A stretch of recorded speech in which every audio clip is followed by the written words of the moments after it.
Hello everyone, my name is Vanessa. The name of this channel is called Gnostic Knowledge. Today is Thursday, December 17th, 2020. And I'm going to be reading a blog from Zachary K. Hubbard's previous blog page called freetofindtruth.blogspot.com. And the blog I'm going to be reading is from Wednesday, November 27, 2013. And it is entitled Illuminati Watch, Titanic, Teasing. Okay? And here we go. Almost all of us have heard the story of the Titanic. Okay? The story teaches us nothing is invincible. Even the biggest, strongest sea vessel ever constructed. If you don't recall the legend, it is of the largest boat ever made, believed to be unsinkable. Of course, the irony of the story is that the Titanic sunk the first time it sailed. While the story has merit, the truth of the matter is the story is a lie. Why is it a lie, you say? Because you've never been told about the Olympic, okay? The sister ship of the Titanic that was built 2 years before the Titanic and sailed the same route the Titanic sunk on, between Britain and the United States in the Atlantic, okay?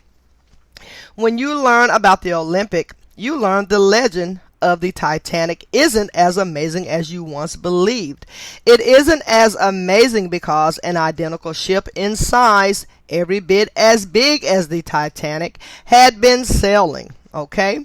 Not only had it been sailing, it sailed the same route for nearly 2 years, and the Olympic was piloted, the Olympic was piloted by the same Captain Smith, who is responsible for sinking the Titanic. In other words, Captain Smith had not only experienced sailing a boat that size, he had significant experience with the sea the Titanic was traveling on. Okay? Some historians wonder if the Titanic even sailed at all. A month before the Titanic was set to sail, the Olympic crashed into a Navy vessel while coming into port. In turn, the hull of the propeller of the ship needed repair. So that is spelled H-A-U-L, like hull. So I'm not sure if that should be hull of the propeller or hull of the propeller. But I'm going to say hull, well, I know the ship has a hull, so it could be hull. I'm going to leave it just how he's written it, because I could be wrong. Okay, so I will start over. In turn, the hull of the propeller of the ship needed repair. The ship was sent to Belfast, where the Titanic was being completed. It is believed that at this time, the Olympic received some cosmetic improvements and a renaming. From Olympic to Titanic. It is also believed that the propeller blade of the Titanic was removed from that ship and placed on the Olympic to repair the damage it incurred when it crashed into the Navy vessel. So they took the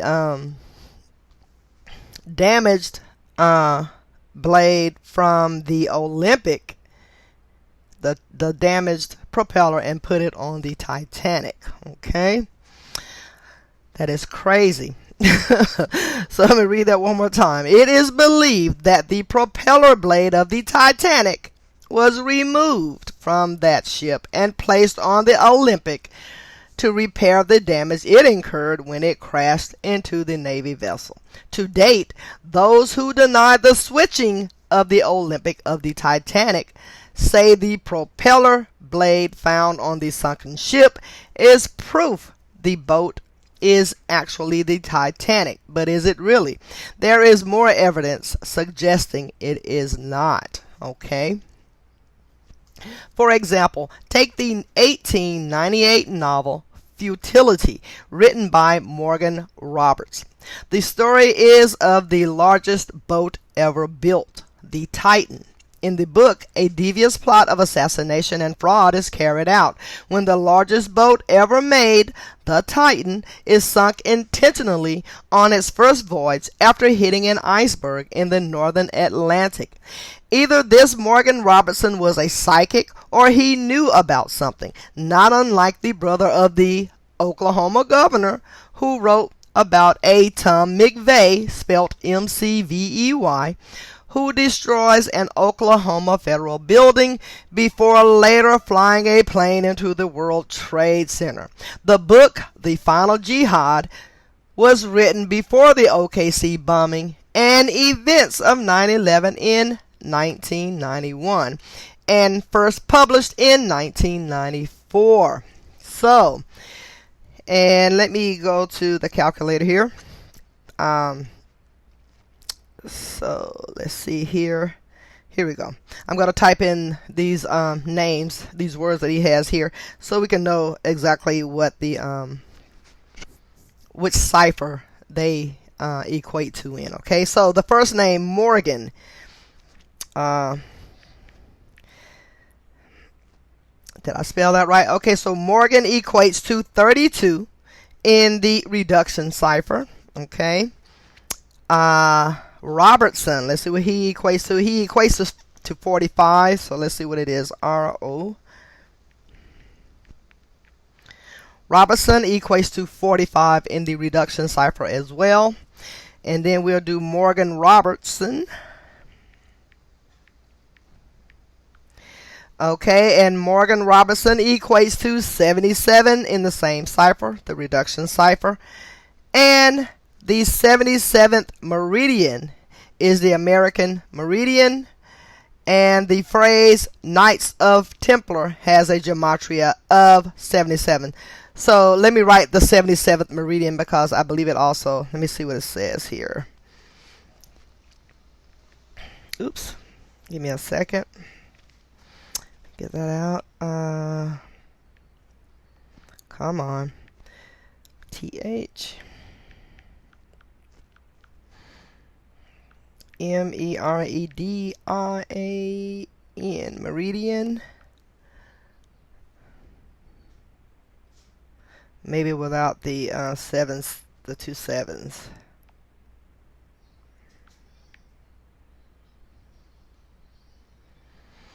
Oh, I spelled meridian incorrectly. So let me add the 77 once again to see what that will do.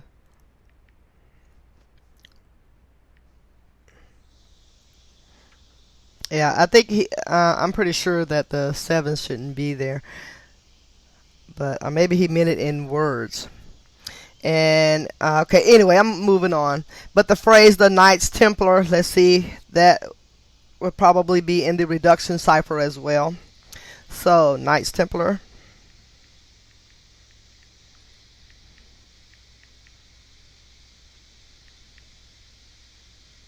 And it's amazing how autocorrect make sure Templar is a capitalized word, but Knights of Templar, sorry. Yeah, it's 77 in the reduction cipher as well. But as you read this blog on your own, you can also visit gematrinator.com and type in these phrases and names on your own to see the gematria of them. Okay, so back on the topic of the Titanic. A little known fact about the sinking of the ship is who was in attendance on the boat that evening. Before that is discussed, however, it is important to note that the regular crew for the Olympic were unwilling to sail on the Titanic. It is believed that many in the crew knew about the intentional sinking plot that was about to be unfolded. And as you're reading this blog from Zachary K. Hubbard, there are links, hyperlinks here that you can click on and read the articles and more information about the sinking of the Titanic. So you can do that as well on your own time. So I'm going to keep moving. Okay. So one more time. It is believed that many in the crew knew about the intentional sinking plot that was about to be unfolded. This article also discusses the wealthy elite who were advised to set sail on a different ship. And you can click that link and read about that incident, or the men that were advised to sail on a different ship. Okay? Those who didn't receive this advice, however, or at least didn't listen to it, were John Jacob Astor, Isidor Straus, and Benjamin Guggenheim, or the world's richest man, the founder of the Macy's stores, and a man who has museums named after him, respectively. Oh, excuse me. What these three very wealthy individuals had in common was their resistance to the idea of a central bank being recreated in the United States, as they knew it would negatively impact their financial wealth, as it had to financial tycoons of the past who were not on the inside of the banking system. Okay? On April 14th, and in the early morning of April 15th, these three men would all perish, along with their resistance to the soon-to-be-formed central bank, better known as the Federal Reserve. It should also be noted that 47 years earlier, Abraham Lincoln was shot in the evening of April 14th and died in the early morning of April 15th, not unlike these three gentlemen. What the four also have in common is that they were opposed to the central bank and were using their power to stop it. Even to this day, the powers that be, the Illuminati as they are often called, continue to tease us with the story of the Titanic. For example, look at what it says, for example, look at what date they released Titanic 3D on. It was April 4th, 2012. If you have read this blog, you know the significance of the date April 4th and how it pertains to assassination. 4-4. MLK dead on April 4th. Wow. And it says, if you have not read if you have not read that blog post, please do so here. So he leaves a link there for you to go and read about the assassination. And I might even do that because only 12 minutes, so I may go back and read that. Okay, moving right along. When you look at all the evidence from the Olympic to the fiction novel written 14 years earlier about the sinking of the Titan, to the men who did not make it off the boat, it becomes abundantly clear something is not right about the story of the Titanic. When you look at what came after the sinking, the motive for such a plot is understood. On April 15, 1912, the Titanic sinks. On December 23rd, 1913, the Federal Reserve became a reality. And in 1914, World War I began. At this point in history, Britain's economy was sinking and their global empire was threatened by rising powers such as Germany. It was a time when Britain was in need of outright fraud to stay afloat. And that is part of the reason they needed the insurance fraud money from the Titanic. The sinking of the Titanic was not enough, however. The third ship built, even bigger than the Olympic and Titanic, the Britannic, also sunk in very suspect fashion. Wow. I don't think I remember the Britannic. And wow. I'm surprised they haven't made a movie about it. I am too. We'll close with a mainstream article detailing 33 things you didn't know about the Titanic. Please don't forget what the number 33 signifies to the Illuminati. Do you see now? If not, keep reading this blog. There keep reading this blog, as there is much more evidence coming. Wow. So I am going to, which one did I say I was going to read? The Britannic was also sunk. So I'm going to go ahead and read about the Britannic, because I didn't know about the Britannic. So, this day in history, and it's from the History Channel, okay? 1916, November 21st. So, Britannic, sister, do you have to subscribe? No, close that out. Okay. The Britannic, sister ship to the Titanic, sinks in Aegean Sea. The Britannic, sister ship to the Titanic, sinks in the Aegean Sea on November 21st, 1916, killing 30 people. More than 1,000 others were rescued. In the wake of the Titanic disaster on April 14th, 1912, the White Star Line made several modifications in the construction of its already planned sister ship. First, the name was changed from Gigantic to Britannic, probably because it seemed more humble, and the design of the hull was altered, Hull, and the design of the hull was altered to make it less vulnerable to icebergs. In addition, it was mandated that there be enough lifeboats on board to accommodate all passengers, which had not been the case with the Titanic. Okay. The nearly 50,000-ton luxury vessel, the largest in the world, was launched in 1914, but was requisitioned soon afterward by the British government to serve as a hospital ship during World War I. In this capacity, Captain Charlie Bartlett led the Britannic on 5 successful voyages, bringing wounded British troops back to England from various ports around the world. And there's a link here where you can watch Titanic's tragic sister ship. Okay, on November 21st, the Britannic was on its way to pick up more wounded soldiers near the Gulf of Athens, when at 8:12 a.m. a violent explosion rocked the ship.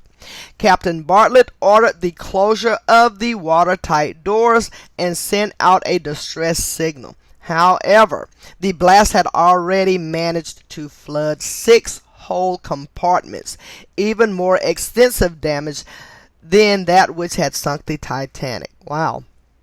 Still, the Britannic had been prepared for such a disaster and would have stayed afloat, except for 2 critical matters. First, Captain Bartlett decided to try to run the Britannic aground on the nearby island of Key, K-E-A. This might have been successful, but earlier the ship's nursing staff had opened the portholes to air out the sick wards. Water poured in through the portholes as the Britannic headed toward Key. Second, the disaster was compounded when some of the crew attempted to launch lifeboats without orders. Since the ship was still moving as fast as it could, the boats were sucked into the propellers, killing those on board. Wow. Less than 30 minutes later, Bartlett realized that the ship was going to sink and ordered it abandoned. The lifeboats were launched, and even though the Britannic sank at 9:07, less than an hour after the explosion, nearly 1,100 people managed to make it off the ship. In fact, most of the 30 people who died were in the prematurely launched lifeboats. In 1976, famed ocean explorer Jacques Cousteau, I remember watching his shows when I was a kid, he found the Britannic lying on its side 400 feet below the surface of the Aegean Sea. Okay, the cause of the explosion remains unknown, but many believe that the Britannic hit a mine. Wow. Who knows? Who knows? Let's see, what else can I read in here? Okay, I'll read about the wealthy men that were on the Titanic when it sank. So here we go. It says 7 famous people who missed the Titanic. Okay. They didn't get on board. They listened to the warnings, I'm assuming. The notables who planned to sail on the fateful voyage included a world-famous novelist, a radio pioneer, and America's biggest tycoons. I'll give you a look at this couple, in case you might want to... nice photograph. Wasn't too bad. Let's see here. The sinking of the Titanic claimed some 1,500 lives, among them a gallery of early 20th century A-list celebrities.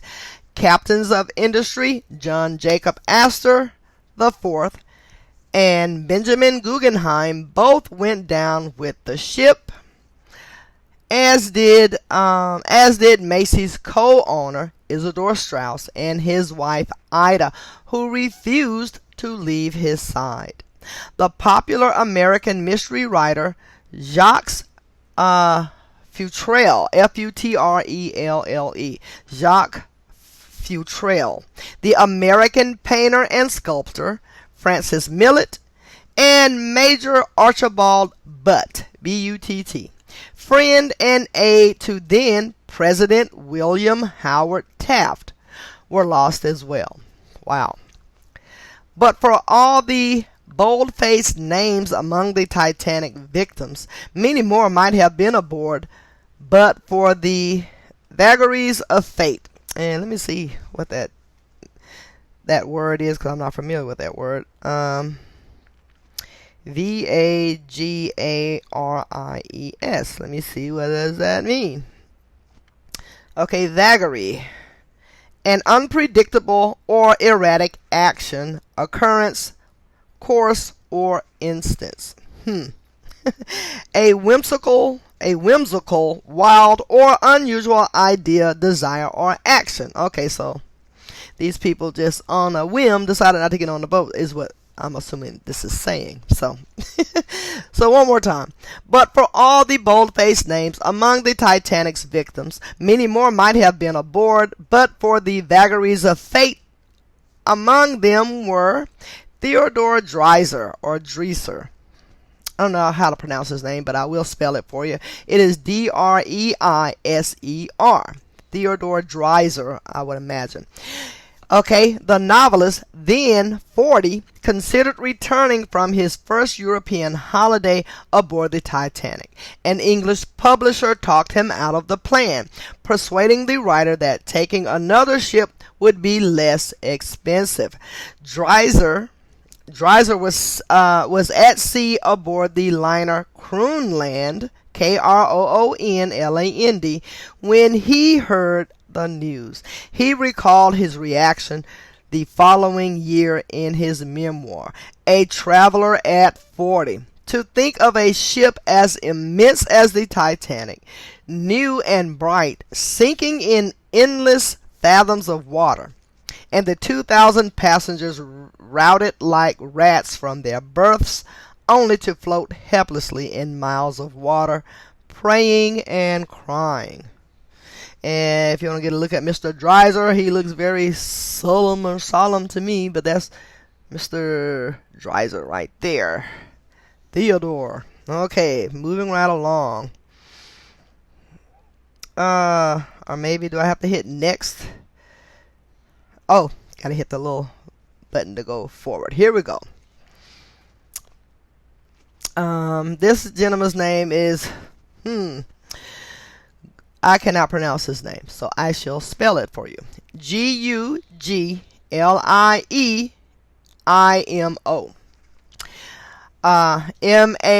Marconi. Marconi. So I'll show you his name, and you can figure out maybe how to pronounce it, but I can't pronounce it. So I'll just call him G. Marconi, okay? The Italian inventor, wireless telegraphy pioneer and winner of the 1909 Nobel Prize in Physics, was offered free passage on Titanic, but had taken the Lusitania, Lusitania, 3 days earlier, another ship, the Lusitania, okay, as his daughter Degena, Degna, and that could be Degna, later explained, okay. He had paperwork to do and preferred the public stenographer aboard that vessel. Although Marconi was later grilled by a Senate committee over allegations that his company's wireless operators had withheld news from the public in order to sell information to the New York Times, he emerged from the disaster as one of its heroes. His invention credited with saving more than 700 lives. 3 years later, Marconi would narrowly escape another famous maritime disaster, of course. Yeah. He was on board the Lusitania in April 1915 on the voyage immediately before it was sunk by a German U-boat in May. All right. So, who's the next person? Are they going to show it above here? Okay, the top couple. Okay, the first picture that I showed you guys, we're going to read about them next, right here. Milton Snavely Hershey. The man behind the Hershey's milk chocolate bar. Okay. Hershey's Kisses, Hershey's syrup, and the Pennsylvania city that bears his name has spent the winter in France and plan to sail home on the Titanic.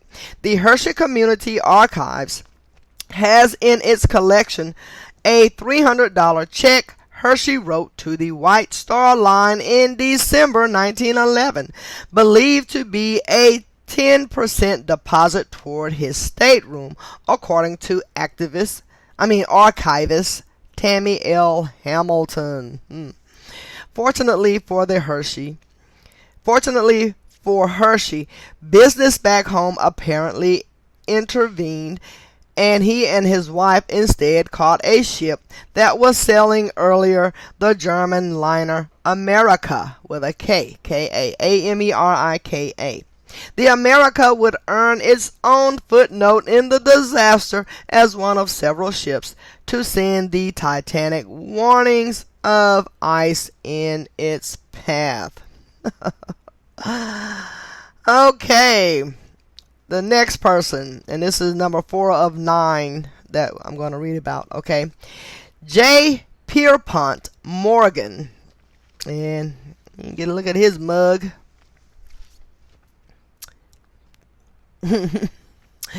J. Pierpont Morgan, the legendary 74-year-old financier, nicknamed the Napoleon of Wall Street, had helped create General Electric and U.S. Steel and was credited with almost single-handedly saving the U.S. banking system during the Panic of 1907. Yeah, right. Among his varied business interests was the International Mercantile Marine, the shipping combine that controlled Britain's White Star Line. Okay, let me reread that. Among his varied business interests was the International Mercantile Marine, the shipping combine that controlled Britain's White Star Line, owner of the Titanic, and had a personal suite on board with his own private promenade deck and a bath equipped with specially designed cigar holders. He was reportedly booked on the maiden voyage, but instead remained at the French resort of Aix. Aix. I don't know how to pronounce that. I'm assuming Aix or Aix. But he remained at the French resort of AIX to enjoy his morning massages and sulfur baths. Monetary losses amount to nothing in life, he told a visiting New York Times reporter days after the sinking. It's the loss of life that counts. It is that frightful death. Okay, the next person, Henry Clay Frick, F-R-I-C-K. Henry K. Frick, okay? The Pittsburgh steel baron was a business associate of fellow non-passenger J.P. Morgan. He canceled his passage on the Titanic when his wife sprained her ankle and had to be hospitalized in Italy. No doctors aboard ship, I guess. I actually like this guy's picture. Look pretty suave. And let me make sure you can see his name. What is his name? Alfred Gwynn Vanderbilt. He sure is dressed fancy. Anyway, the 34-year-old multimillionaire sportsman and heir to the Vanderbilt shipping and railroad empire was returning from a trip to Europe and canceled his passage on the Titanic so late that some early newspaper accounts listed him as being on board. Vanderbilt lived on to become one of the most celebrated casualties of the Lusitania sinking 3 years later. So he died on the Lusitania, and I hope I'm pronouncing that the name of that ship correctly, but I'm not sure. But that's crazy that he missed the sinking of the Titanic only to die in the sinking of the Lusitania 3 years later. Wow. Man, a celebrated casualty. John R. Mott. Excuse me. Though perhaps less well known today than the others on our list, Mott was an influential evangelist and longtime YMCA official who shared the Nobel Peace Prize in 1946. He and a colleague were supposedly offered free passage on the Titanic by a White Star Line official interested in their work, but declined and instead took the more humble liner, the Lapland. Okay? According to a biography by C. Howard Hopkins, when they reached New York and heard about the disaster, it is said that the two men looked at each other and one voiced their common thought. The good Lord must have more work for us to do, you lying pieces of you-know-what. These people.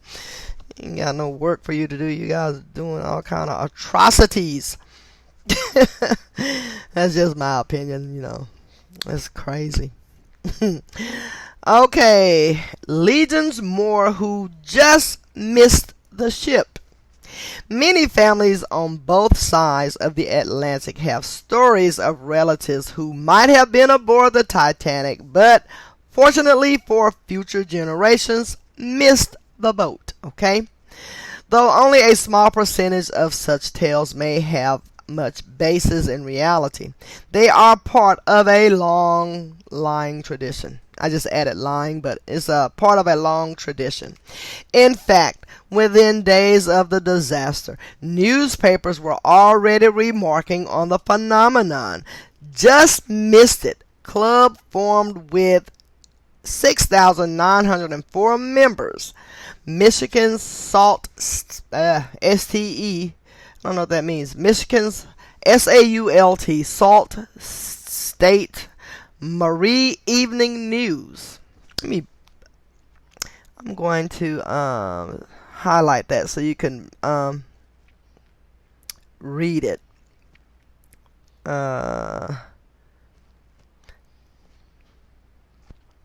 So you can read that and hopefully pronounce it correctly for yourselves. Some of these hard words are rather hard to pronounce. But anyway, the Sault Ste. Marie Evening News headline on April 20th, 1912. I don't know, I want to say 2012. 1912, okay? This is a news headline from April 20th, 1912. 5 days after the sinking. Okay, that's what the highlight I just showed you. That's what that was in the paper at that time. Just missed it. Club formed with 6,904 members. You know, wow. Later, it quoted one Percival Slathersome, a presumably fictional artist, as saying, "I counted lucky that I didn't have the price to go abroad this year. If all of us who just missed it had got aboard the Titanic, she would have sunk at the Liverpool dock from the overload." That many people wanted to go. Okay. By the time Ohio's Lima Daily News weighed in on April 26th, the club seems to have grown considerably. Up to the present time, the count shows that just 118,337 people escaped death because they missed the Titanic or changed their minds a moment before sailing time, the newspaper observed. Isn't that amazing? Doesn't death equal 118? Let me see. What word equal 118 right now? It escapes me. Yeah, it's not death per se, but I forget. But we know 118 has something to do with death. Okay, now for the last reading here. Here's another gentleman. He ain't that. Yeah, it looks kind of blah, but I guess he might have missed the boat as well. I'm assuming so. Let us see here. Famous passengers booked for the ship's next voyage. Okay.